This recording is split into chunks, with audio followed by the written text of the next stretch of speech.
সামান্য ছিদ্র দিয়ে আলো একটু কবরে প্রবেশ করবে। এরপরে যখন কবরে মাটি দিয়া দেবে, কবরটা হয়ে যাবে অন্ধকার। আত্মীয় স্বজন সবাই আপনাকে আমাকে কবরে শায়িত করার পরে চলে আসবে, ওদের পায়ের আওয়াজ আপনি আমি শুনতে পাবো। কবরে থাকা ব্যক্তি চিৎকার মেরে ডেকে বলবে, আমাকে একা রাইখা যায়ও না, একা রাইখা যায়ও না। কবরে থাকা ব্যক্তির চিৎকার দুনিয়ার কেউ শুনতে পাবে না। ওই কবর বড় কঠিন জায়গা, সেই কবরের ডানে মাটি বামে মাটি, মাটির হবে বিছানা, ওপরেতে বাঁশের ছাউনি, কবর নাম তার ঠিকানা।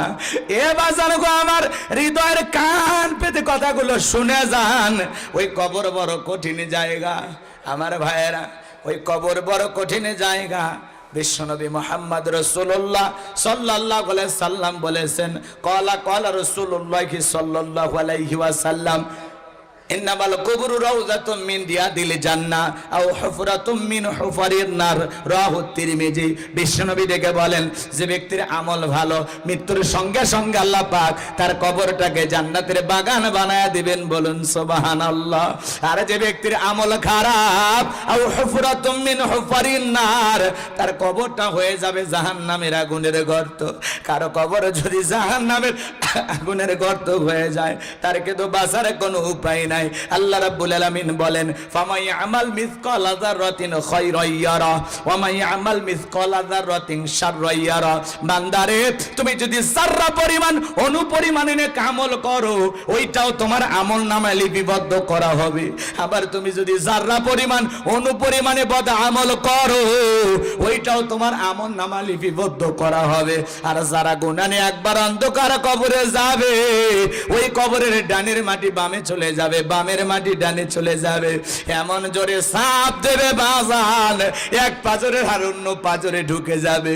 কবরে থাকা অন্ধ ফেরেশতা চোখে দেখে না, কানে শোনে না, হাতুড়ি দিয়ে আঘাত করবে বাজান, দেহটা চূর্ণ বিচূর্ণ হয়ে যাবে। কবরে থাকা বিষাক্ত সাপ একবার সবল মারলে পা থেকে মাথা পর্যন্ত বিষের যন্ত্রণায় দেহটা জ্বলে যাবে। কবর কিন্তু জায়গা ভালো না। নবীর প্রিয় সাহাবী হযরত ওসমান রাদিয়াল্লাহু তাআলা আনহু জান্নাতের সার্টিফিকেট প্রাপ্ত সাহাবী। এরপরে কবর দেখে অঝরে চোখের পানি ছেড়ে দিয়ে কান্না করতেন। সাহাবায়ে কেরাম ডেকে বলেন, ভাই ওসমান, আপনি কবর দেখে কেন কান্নাকাটি করেন? হযরত ওসমান ডেকে বলেন, এই কবর হলো প্রত্যেকটা মানুষের প্রথম মঞ্জিল, প্রথম ঘাঁটি, প্রথম স্টেশন। এই কবরে তিনটা প্রশ্ন করা হবে, যে সঠিক উত্তর দিতে পারবে তার মিজান ফুলসিরাতে কোনো টেনশন নাই, যে উত্তর দিতে পারবে না তার বাঁচার কিন্তু কোনো উপায় নাই। তাহলে ওই কবরের ভিতরে আপনাকে আমাকে তিনটা প্রশ্ন করা হবে। এক নাম্বার প্রশ্ন হলো, মার রব্বুকা, তোমার রব কে? এই দুনিয়ার জমিনে রবের গোলামি করেছে যারা, এক আল্লাহর ইবাদত করেছে যারা, রবের সাথে সম্পর্ক রেখেছিল যারা, ওই কবরের ভিতরে যখন ওই আল্লাহর নেককার মুত্তাকি মুমিন খাঁটি মুসলমান বান্দাকে যখন প্রশ্ন করা হবে, মার রব্বুকা, নেক আমল করেছে যারা, উত্তর দিতে পারবে তারা। কথা বলেন ঠিক কি না? যারা নেককার, যারা আল্লাহর গোলামি করেছে, রবের বিধান মোতাবেক চলেছে, তাদেরকে যখন প্রশ্ন করা হবে, মার রব্বুকা, নেককার বান্দা জবাব দিয়ে বলবে, রব্বি আল্লাহ, রব্বি আল্লাহ, আমার রব আমার আল্লাহ। কিন্তু যারা দুনিয়াতে আমোদ প্রমোদে ব্যস্ত ছিল, যারা বলেছিল খাও দাও ফুর্তি করা, দুনিয়াটা মস্ত বড়, যারা দুনিয়াতে শয়তানের ওয়াসওয়াসায় পড়ে মিসগাইড হয়েছিল, ভুল পথে পরিচালিত হয়েছিল, বাজান শয়তানের ওয়াসওয়াসায় পড়ে দুনিয়ার আমোদ প্রমোদে ব্যস্ত ছিল, গুনাহের সাগরে হাবুডুবু খেয়েছিল, আল্লাহর এই গুনাহগার বদকার নাফরমান অবাধ্য গোলামকে যখন জিজ্ঞাসা করা হবে, মার রব্বুকা, তোমার রব কি? আল্লাহর সেই অবাধ্য গুনাহগার গোলাম ফেল ফেল করে তাকিয়ে থাকবে, উত্তর দিতে পারবে না। হায় হাতালা আদ্রি, তারা আফসোস করবে, কিছুই বলতে পারবে না। বাজান গো আমার, তাহলে নেক আমল করে কবরে যাওয়ার দরকার আছে না নাই? জোরে বলেন, দরকার আছে না নাই? কারা কারা নেক আমল করে আল্লাহর খাঁটি গোলাম হয়ে কবরে যাইতে চান? দুইটা হাত তুলে মালিককে দেখান। আল্লাহ পাক আমাদের সবাইকে নেক আমল করার তৌফিক দান করুন, জোরে বলুন আমিন। আল্লাহ পাক খাঁটি মুমিন মুত্তাকি হওয়ার তৌফিক দান করুন, জোরে বলুন আমিন। হাত নামান বাজান। কবর কিন্তু জায়গা ভালো না, কথা বলেন ঠিক কিনা? 6 দিন পরে নখ কষে যাবে, 9 দিন পরে চুল। 6 দিন পরে নখ কষে যাবে, 9 দিন পরে চুল। কবর গায়ের সামান নিতে কইরো না কেউ ভুল। কবর জায়গা ভালো নয়, কবর জায়গা ভালো নয়। আমল দিয়ে কবর গৃহ সাজিয়ে নিতে হয়। কবর জায়গা ভালো নয়, কবর জায়গা ভালো নয়। আমল দিয়ে কবর গৃহ সাজিয়ে নিতে হয়। 17 দিনে পেট ফেটে শেষ পোকার খাদ্য হবে। 60 দিন পরে গোশ থাকবে না, কঙ্কাল পরে রবে। একবার একটু চিন্তা করেন, পেটটা ফেটে যাবে, পোকাগুলো কিলবিল কিলবিল করে নাক মুখ দিয়ে ঢুকে যাবে, দেগের সুন্দর চুলগুলো খসে পড়বে, গোস্তগুলো খসে খসে পড়বে, শুধু হাড়গুলো থেকে যাবে। এক সময় হাড়ও শেষ হয়ে যাবে। ভাবতেই বড় ভয় লাগে, কি হবে আমাদের? আমার ভাইয়েরা, যদি আমরা কবরকে নিয়ে আধা ঘন্টা 20 মিনিট চিন্তা করতাম, তাহলে দুনিয়া আমাদের কাছে ভালো লাগবে না, দুনিয়ার রং তামাশা ভালো লাগবে না। কিন্তু কবর নিয়ে চিন্তা করার সময় আমাদের নাই, কথা বলেন ঠিক? 17 দিনে পেট পেটে শেষ পোকার খাদ্য হবে। 60 দিন পরে গোশ থাকবে না, কঙ্কাল পরে রবে। 90 দিন হাড়গুলি সব, 90 দিন হাড়গুলি সব আলাদা হয়ে রয়। কবর জায়গা ভালো নয়, কবর জায়গা ভালো নয়। আমল দিয়ে কবর গৃহ সাজিয়ে নিতে হয়। কবর জায়গা ভালো নয়, কবর জায়গা ভালো নয়। কবর নিয়ে আমল সারা কিছুই বোঝে না। আমল আছে যার, কবর ভালো ব্যবহার করবে তার সাথে। আর যারা আমল খারাপ, কবর সে কত কঠিন যন্ত্রণার জায়গা তারা হারে হারে টের পাবে, কথা বলে ঠিক না? আল্লাহ আমাদের সবাইকে নিয়ে আমল করে কবরে যাওয়ার তৌফিক দান করুন, জোরে বলুন আমিন। তাহলে কবরের 1 নম্বর প্রশ্ন, মার রব্বুকা, তোমার রবকে? রব শব্দ আছে না নাই? এ ভাই, যারা নিয়মিত অফিসে যায়, নিয়মিত চাকরিতে যায়, তাদের ভাগ্যে তো বেতন বোনাস জোটে, কথা কয় না ভাই? এই দুনিয়ার জমিনে আমরা আসছি আল্লাহর গোলামি করার জন্য, কথা কয় না? আল্লাহ কেন সৃষ্টি করেছেন? কেন? ওমা খালাকতুল জিন্না ওয়াল ইনসা ইল্লা লিয়াবুদুন। আমি মানব জাতি আর জিন জাতিকে সৃষ্টি করেছি শুধুমাত্র কেবলমাত্র আমি আল্লাহর দাসত্ব আর গোলামি করার জন্য। বলুন আল্লাহু আকবার। আল্লাহ আমাদেরকে সৃষ্টি করেছেন তারা গোলামি করার জন্য, আবার খলিফা হিসাবে তার প্রতিনিধিত্ব করার জন্য, কথা বলে ঠিক কিনা? এদিক খেয়াল করেন, এদিক খেয়াল করেন। আমরা গোলামি করব কার? এই দুনিয়ার জমিনে আল্লাহর গোলামি যদি সঠিকভাবে করতে পারি, এই গোলামির বেতন হিসাবে আল্লাহ তাআলা আপনাকে আমাকে দিবেন জান্নাত। সুবহানাল্লাহ বলেন। গোলামির বেতন কি? জোরে কয় না। গোলামির বেতনটা কি? আর বোনাস কি? বোনাস কি? বোনাস হলো দিদার ইলাহি। আল্লাহ পাক জান্নাতীদের সাথে জান্নাতের ভিতরে সাক্ষাৎ করবেন। এটা হলো জান্নাতীদের সবচাইতে দামি উপহার, সবচাইতে আনন্দের বিষয়। সুবহানাল্লাহ। যেদিন আল্লাহ তাআলা জান্নাতীদের সাথে সাক্ষাৎ করবেন, ওই দিন যেন জান্নাতের কোনো একটি কোণায় আল্লাহ আমাদের থাকার জন্য জায়গা করে দেন। একটু জোরে বলেন না আমিন? আর একটু জোরে বলেন আমিন। আমার ভাইরা এদিক খেয়াল করে শোনেন, আমি আলোচনা লম্বা করব না। ওইরকম কবর নিয়ে রব সম্পর্কে এইভাবে আলোচনা করতে গেলে ঘন্টার পর ঘন্টা চলে যাবে। আমার একটা টার্গেট আছে, সেই জায়গায় আমাকে যাওয়ার দরকার আছে না নাই?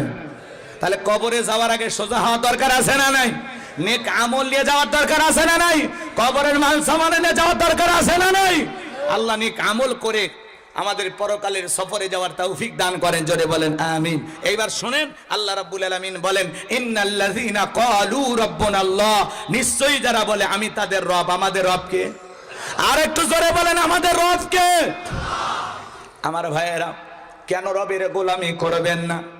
একটা কুকুর দেখেন শুকনো হাড় খেয়ে, রোদ নাই, বৃষ্টি নাই, ঝড় নাই, তুফান নাই, আপনার বাড়ি পাহারা দেয়, কথা কয় না কে? অপরিচিত মানুষ আপনার বাড়িতে ঢুকতে চাইলে স্লোগান দেয়, কোন এলাকা থেকে আসছো, কার বাড়িতে যাবা, ভিতরে কার সাথে দেখা করবা, অনুমতি আছে? ওর ভাষায় বলে, কথা বলেন ঠিক কিনা? আপনি খাইতে দেন মাত্র শুকনো হাড় হাড্ডি, যেটা আপনি চাবাইতে পারেন না, খাওয়ার শক্তি থাকে না, তখন ডাক দেন লালু। লালু দৌড়ে আসে, সামনে হাড্ডিটা ছুঁড়ে মেলেন আর বলেন খা ফি সাবিলিল্লাহ। ওই শুকনো হাড় খেয়ে রোদ নাই, বৃষ্টি নাই, ঝড় নাই, তুফান নাই, আপনার বাড়ি পাহারা দেয়। কথা বলেন ঠিক কি না? রাগ করতেছেন আপনারা? অপরিচিত মানুষ বাড়িতে ঢুকলে ওর আগে স্লোগান শোনা লাগে। আর আল্লাহ তাআলা এত নিয়ামত আপনাকে আমাকে দিয়েছেন, এজন্য আল্লাহ বলেন ইন্নাল ইনসানা লিরাব্বিহি লাকানুদ। মানুষ বড় অকৃতজ্ঞ। ডাইরেক্ট বাংলা ভাষায় যাকে বলা হয় নিমক হারাম। আল্লাহর দুনিয়ার এত নিয়ামত খাই, কিন্তু আল্লাহ তাআলার প্রশংসা আদায় করি না, আল্লাহ তাআলার কৃতজ্ঞতা প্রকাশ করি না। আল্লাহ রাব্বুল আলামিন বলেন কুনতুম খায়রা উম্মাতিন উখরিজাত লিন-নাস। তোমাদেরকে উত্তম জাতি বানাইলাম, ভিআইপি বানাইলাম, মর্যাদার আসনে বসাইলাম। বান্দারে, সৃষ্টির সেরা তোমাকে বানাইলাম। এই পৃথিবীতে যা কিছু দেখেন সবকিছু আল্লাহ তাআলা আপনার আমার জন্য সৃষ্টি করেছেন। হুয়াল্লাযী খালাকা লাকুম মা ফিল আরদি জামিআ। আল্লাহ বলে বান্দা, পৃথিবীর সবকিছু সৃষ্টি করেছি তোমাদের জন্য, আর তোমাদেরকে সৃষ্টি করেছি আমি আল্লাহর গোলামি করার জন্য। বলুন আল্লাহু আকবার। তাহলে আমরা গোলামি করতে রাজি আছি তো ইনশাআল্লাহ? কেন গোলামি করবেন না? এত সুন্দর চেহারা কে বানাইছে? কথা কয় না কেন? আল্লাহর সৃষ্টি কখনো অসুন্দর না। যার কাছে দেখেন কোনো না কোনো দিক দিয়ে একটা মানুষকে ভালো লাগবেই। কথা বলেন ঠিক কিনা? ভালো না লাগার কোনো কারণ নাই। আল্লাহর সৃষ্টি কখনো অসুন্দর হতে পারে না। এজন্য আল্লাহ বলেন লাকাদ খালাকনাল ইনসানা ফি আহসানি তাকওয়িম। গোলাম, তোমারে বড় সুন্দর আকৃতি দিয়ে আমি আল্লাহ সৃষ্টি করেছি। এত সুন্দর করে আপনাকে আমাকে সৃষ্টি করেছেন কে? আর একটু জোরে বলেন কে? চোখের জায়গায় চোখ, কানের জায়গায় কান, নাকের জায়গায় নাক, মুখের জায়গায় মুখ, ঠোঁটের জায়গায় ঠোঁট, দাঁতের জায়গায় দাঁত। কি সুন্দর দুইটা হাত দিয়েছেন। হাঁস মুরগি গরু ছাগল খাবার খায়, মাথার নিচের দিকে নামাইতে হয়। আল্লাহ বলে গোলাম, তোর মাথা নিচু করে খাইতে হবে না। আমি আল্লাহ ডিজিটাল দুইটা হাত দিলাম কাঁটা চামচের মতো। ওই হাত দিয়ে তুলে খাবি আর মাথা নত করে আমি আল্লাহকে সেজদা দিবি। আল্লাহু আকবার বলেন। আরে ভাই, নিজের দেহ নিয়ে যদি একটু ভাবি যে আল্লাহ আমার দেহের ভিতরে কত কোটি টাকার সম্পদ দিয়েছে, এই চিন্তা করলেই তো সিজদা থেকে মাথা ওঠার সময় থাকবে না। কথা বলে ঠিক কিনা? পারবো তো মালিকের গোলামি করতে? সৃষ্টির রহস্য নিয়ে আলোচনা করা যায়, এটা লম্বা আলোচনা, ওই দিকে আমি যাব না। আয়াতের শুরুতে আল্লাহ তাআলা কি বলেছেন এইবার চলেন সামনের দিকে একটু যাই। কষ্ট হয় আপনাদের? তাহলে গোলামি করবেন তো ইনশাআল্লাহ? ইন্নাল্লাযীনা ক্বালু রাব্বুনাল্লাহ। নিশ্চয়ই যারা বলে আমি তাদের রব। আমাদের রব কে? আরেকটু চিল্লায় ডাক দেন না, আমাদের রব কে? আরেকটু জোরে ডাক দেন আল্লাহ। ও দিনাজপুরের মুসলমানেরা শাহাদাত আঙ্গুলি দ্বারা আসমানের দিকে ইশারা করে চিৎকার মেরে ডাক দিয়ে বলেন আমাদের রব কে? আরেকটু জোরে বলেন আল্লাহ। আরেকটু জোরে বলেন আল্লাহ। হাত নামান। এই যে আল্লাহ আল্লাহ বলে ডাক দিলাম, আমাদের মালিক খুশি না বেজা? খুশি হয়ে গেছে আমাদের মালিক। কোটি কোটি বার ডাক দিল বিরক্ত হন না যিনি, তিনি কে? মাকে ডাক দেন 10 বার, মা মা মা মা, মারা গেল এই অত মেয়া মেয়া করিস কেন? বিয়ে দিলে 2 বাচ্চার বাবা হয়ে যাবি, মেয়া মেয়া ছাড়লি না, এই ফিটার ভরায়া দেব নাকি? কথা কয় না? আব্বাকে ডাক দেন, আব্বা আব্বা আব্বা, এই অত বাপ বাপ করিস কেন? মুখের ফেনা তুলে ফেলে দিস বাপ বাপ কয়া, আর একবার আব্বা কইলে তুলে আসার মানে ভরি বাই করবো। তার মানে কি বাবা মাও বিরক্ত হয়, বন্ধু বান্ধবী বিরক্ত হয়, কিন্তু এমন এক মালিক পাইছি কোটি কোটি বার ডাক দিল বিরক্ত হন না, তিনি কে? তাহলে জোরে ডাক দেন আল্লাহ। ভালোবেসে ডাক দেন আল্লাহ। এই যে আল্লাহ আল্লাহ বলে মানে কলিজাত কোন জায়গার ফাঁকা থাকে না, এখানে ভরিয়ে যায়। আল্লাহ আল্লাহ, কি মালিক পাইছি, ঢাকার মধ্যেই শান্তি। সুবহানাল্লাহ সুবহানাল্লাহ। এবার চলেন ইন্নাল্লাযীনা ক্বালু রাব্বুনাল্লাহ। নিশ্চয়ই যারা বলেন আমি তোমাদের রব। আমাদের রব কে? আরেকটু জোরে বলেন কে? কিন্তু এই পৃথিবীর জমিন আল্লাহ যদি কাউকে জিরো থেকে হিরো বানায়, সামান্য একটু ক্ষমতার চেয়ার দান করে, নিজেকে আনা রাব্বুকুমুল আলা বলে দাবি করেছিল, এই পৃথিবীর কুখ্যাত একজন জালেম শাসক, এর নাম ছিল ফেরাউন। জোরে বলেন কি নাম? এর বাল্যকালের নাম ছিল কাবুস। বলকিয়া বলা হতো, কিফতিদের তরফ থেকে একটা স্পেশাল নাম ছিল রামশিস। তাহলে কয়টা নাম হলো? 4টে। জোরে বলেন কয়টা? কষ্ট হচ্ছে আপনাদের? কয়েক মিনিট যদি বলি, না বললে মজা বুঝবেন না। খালি একটু অপেক্ষা করে, তাহলে বুঝতে পারবেন। খাপে খাপ মমতাজের বাপ। কথা কোন ঠিক না? বলবো বাজান। তাহলে একটা তাকবীর দেন, লিল্লাহি তাকবীর। আরেকটু জোরে লিল্লাহি তাকবীর। আমার ভাইয়েরা, এই কাবুস নামের ফিরাউন যাকে আল্লাহ জিরো থেকে হিরো বানাইছিল, সাওয়ালা থেকে প্রধানমন্ত্রী আল্লাহ বানায়, আর ক্ষমতার চেয়ারে বসে মুসলমানকে হত্যা করে। বোঝেন না কার কথা কই? বোঝেন তো নাকি? এবার গভীর মনোযোগ দিয়ে শোনেন বাজান। এসিল একটা ভবঘুরে যুবক, এলাকায় কোনো কাজকর্ম নাই। ভবঘুরে যুবক মানে অনেকেই বোঝেন না। ভবঘুরে যুবক কারে বলে?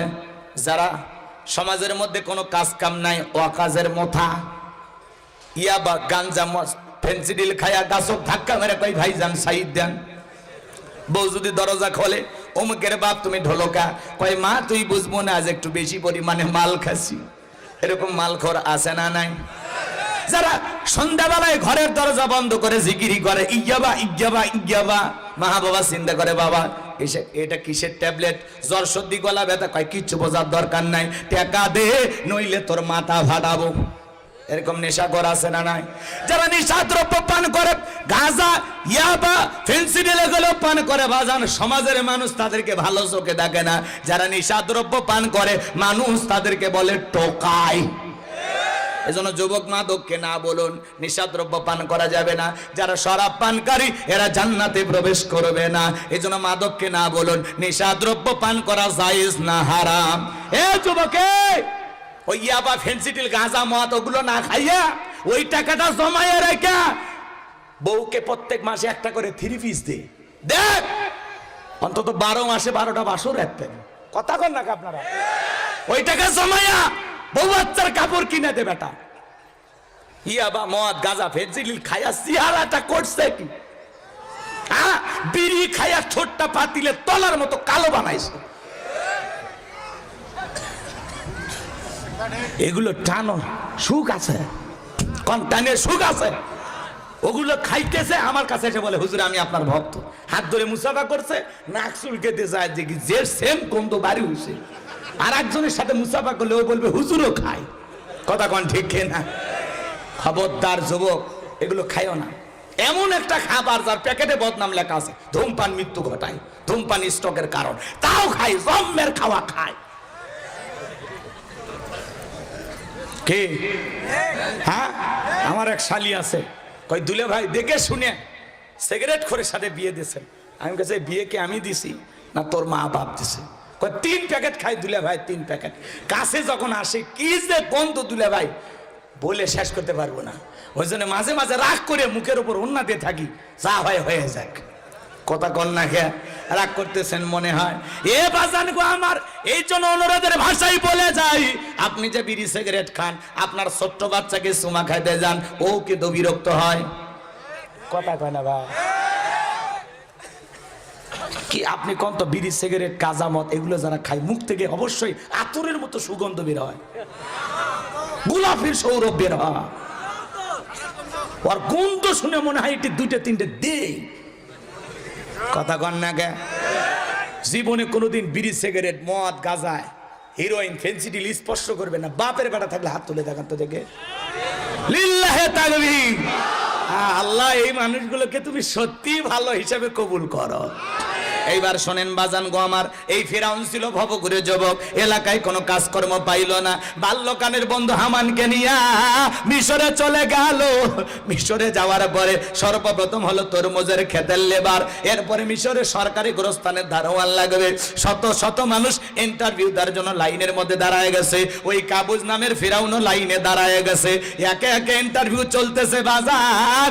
এইবার 1জন 2জন করতে করতে যখন ফিরাউনের পালা, ফিরাউন ডেকে বলে বাদশা, বুকভরা আসানে ভিন দেশ থেকে আপনার দেশে এসেছি, দয়া করে যদি চাকরিটা দেন সারা জীবন আমি আপনার প্রতি কৃতজ্ঞ থাকব, কোনদিন আপনার কথা ভুলবো না।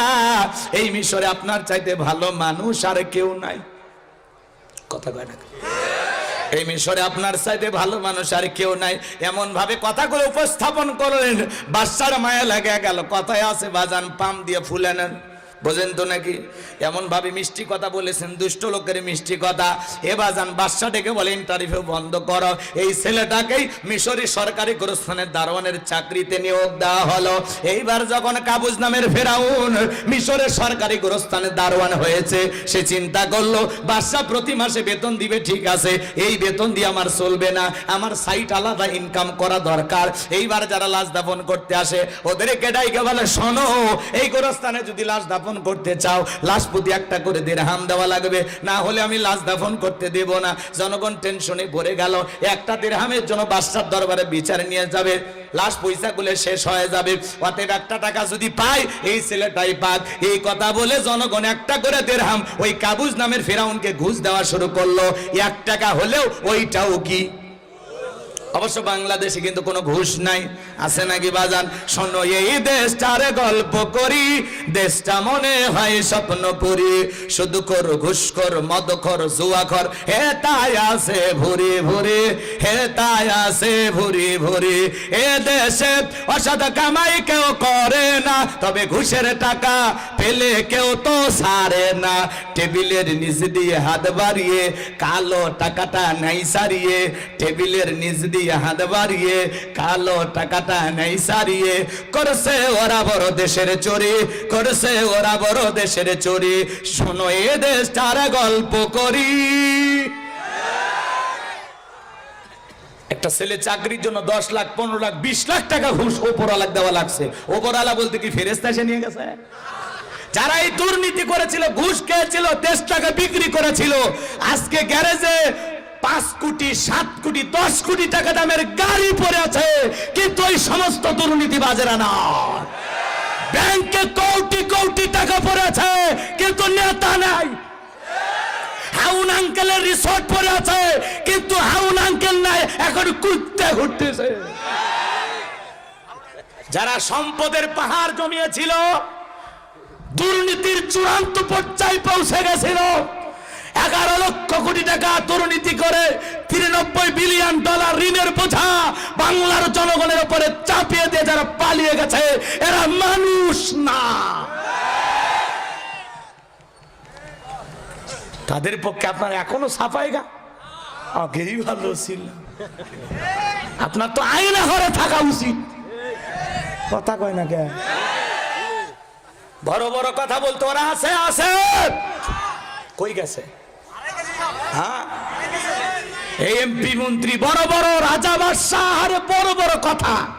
41 সাল, আল্লাহ কখন কি খেলবে তুমি এতদিনের আশা ধরে বসে আছো। 24 সালে আল্লাহ খেলা দেখায় দিছে।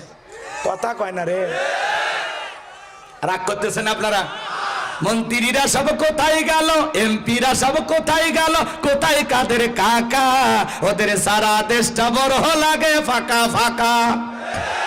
পালাবো না, পালাবো না, পালাবো না, পালাবো না, যাই না তাদের দেখা, ওদের সারা দেশটা বড় লাগে ফাঁকা ফাঁকা।